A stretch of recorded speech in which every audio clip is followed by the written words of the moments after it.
Bet ar to, kā zināms, nekad nekas nebeidzās. Nu, tad, kad to zīda pavadziņu pārraun un tad rožu dārzā ir iebradājis tas kumeļš, tad notiek kas? Kas tad ir jādara? Nu, tad, kad tas kumeļš tad ir rožu dārzā jau tur jau skaļa pārējais, tad ir jādzer kāzas.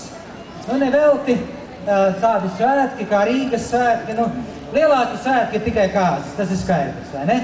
Nu, un tā kā tagad ir tāds laiks, tad mēs arī gribētu arī kādu dziesmu, nu, ne tikai dziesmu, visas šīs dziesmas būs tā kā par kāzām. Nu, mēs te šodien tagad svinam tos Rīgas svētkus, bet, piemēram, šonakt, 12. tur Cēsu novadā, mēs arī piedalīsimies vienā jaukā rituālā, mičošanas rituālā, tātad atkal kārtējā līgava taps par sievu. Nu, mēs tagad tādu vienu dziesmu arī gribam nospēlēt jums tā, kuru mēs parasti spēlējam tad, kad notiek šīs mičošanas.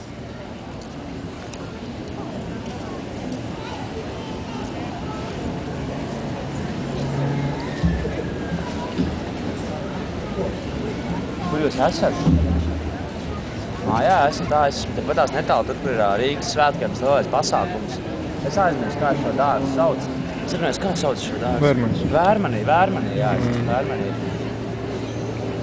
Te ir labais, Tātad šī dziesma, ka dziesmu grodi parasti spēlē tad, kad kāzās mēs uzliekam mičojamo vainagu, jo, kā zināms, pusdienās sievietes kautrējas steigāt vainagos un arī kāzās viņas tur velk visādas tāds vācu drēbes, bet pirms mičošanas parasti ir jāuzliek mičojamais vainags un tad mēs dziedam šādu dziesmu. Davai, čau.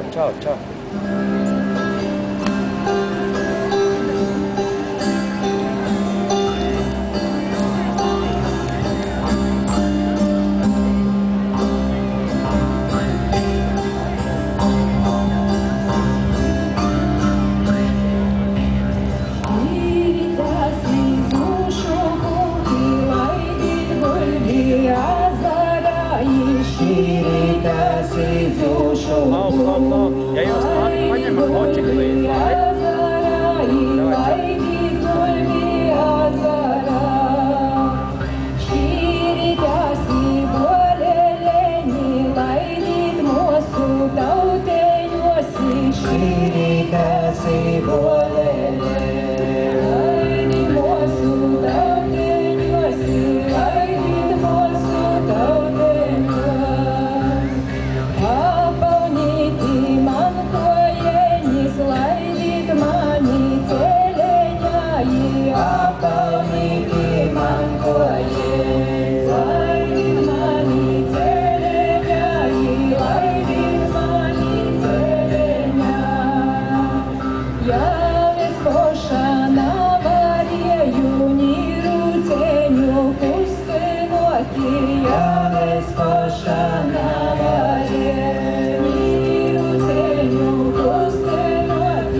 māmiņas rūteņomi, prieks man gaužās ar